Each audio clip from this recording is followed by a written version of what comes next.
How would you describe Dylan's personality tonight? Spirited.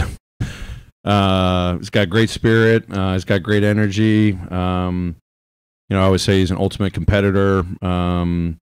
He embodies so many things you want out of a basketball player every single night, just how he lays it on the line. So very spirited. He leads by example, leads on the floor, leads off the floor, with his voice. Very spirited. Very spirited. I could probably elaborate even more, but, you said, how do I describe it? Give you the one word. It's very spirited. Hey, Coach, the biggest reason for you guys being able to close out games over the last couple of weeks versus the last couple of months? Defensively, obviously, we've been going through some growing pains offensively, trying to figure some things out execution-wise, knocking down shots. I think we're playing with a really good rhythm at the start of the game offensively for the most part. 35 assists, 6 guys with 2+ assists on the night. Ty setting a tone, Dez figuring some things out. Backup point guard, multiple playmakers. JJ, with 3 assists tonight. Dylan with 3 assists tonight. So I think it's just kind of a product of putting the work in, watching the film on the offensive end, but it's really the defensive side that when we're executing our game plan, that's the biggest thing. Holding teams to 19 points in the fourth quarter is really huge for us. It sets a tone, allows our offense to get out and going, to make it a little bit easier for our offense. Taylor, should Dylan Brooks be on the all-defensive team this year? Yeah, absolutely. And your case, why do you think that is? Yeah, I've said it multiple times. You just look at the numbers, you watch the film, the stats about what opponents' averages against him, field goal percentage, point totals. I think he had one night where a guy had a big night on him, but for the most part, it's holding guys below averages. The matchup probabilities or what it is, difficulties, it's like 99th percentile. The trust that we have in him defensively, but it's a care factor. This guy absolutely cares about defense. Wants to set a tone for us, be a leader in that department for us, but the numbers don't lie, the film doesn't lie, so I think it's a no-brainer that he should be on an all-defensive player. So, Taylor, tonight, Jaren Jackson, 22 shot attempts. He had over 20 last night as well. Just what have you seen from his mentality and his execution on just asserting himself offensively, but also in an effective manner? Yeah, it's been a huge growth area for him, for us as a team. For me, it's all the above. It's the work that he's been putting in. When it comes to post ISO situations, the reads he's making off of drives, whether that's on a go and catch, that's coming off of a pick and roll situation.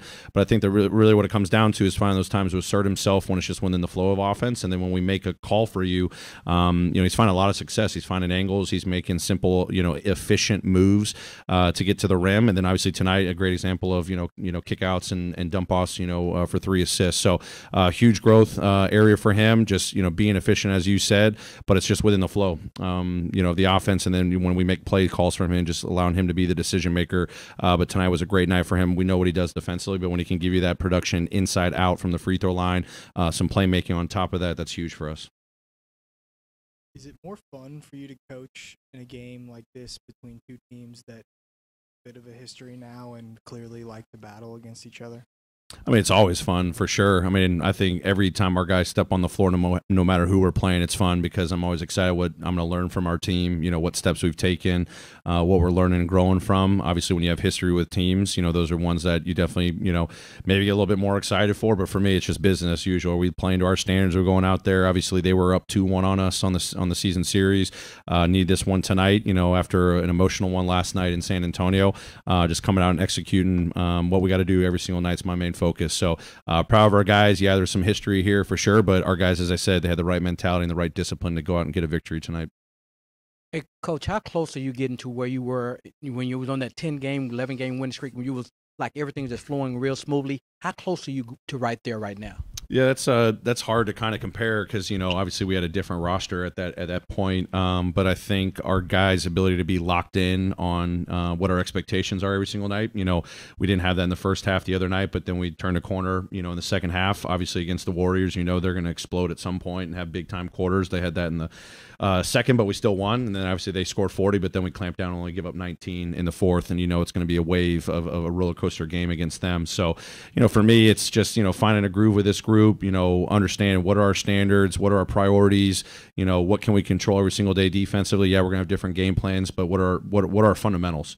what's our execution pace wise, getting out, playing with speed and great, spacing. But then the ball movement's huge. So I'd have to go back and look at the numbers, but it's hard to compare. But I just love where guys have been putting some work over the last couple of weeks. With Luke Kennard, what are you noticing from him? It feels like he's getting more comfortable. I'm noticing you putting him in positions, that he wasn't in when he first got here. What are you noticing that's leading to him, having a bigger impact on offense lately? Yeah, I think it's just more experience and reps with the group, his teammates, but also the coaches. The work that we're putting in with him, the film work, the dialogues he's having with his teammates. I think we're definitely seeing him get more comfortable, playing more with aggressive mentality over the last week or so. And then it's a product, similar, kind of the JJ question. It's like, what are you going to get in flow? It's in transition. It's playing off your teammates with spacing, getting our teammates to find him out there. And then also, play calls, put him in positions where we know teammates are going to find him, and getting that executed at the level that we need. So I think it's just a product of the teammates seeing him getting more aggressive. It's been a good process the last couple of weeks. We still need more. We're going to continue to push him to be aggressive. I told him I'm going to be on your case every single day. You ready for that? He was like, absolutely. So great performance tonight, especially in that first half. Thanks, everyone.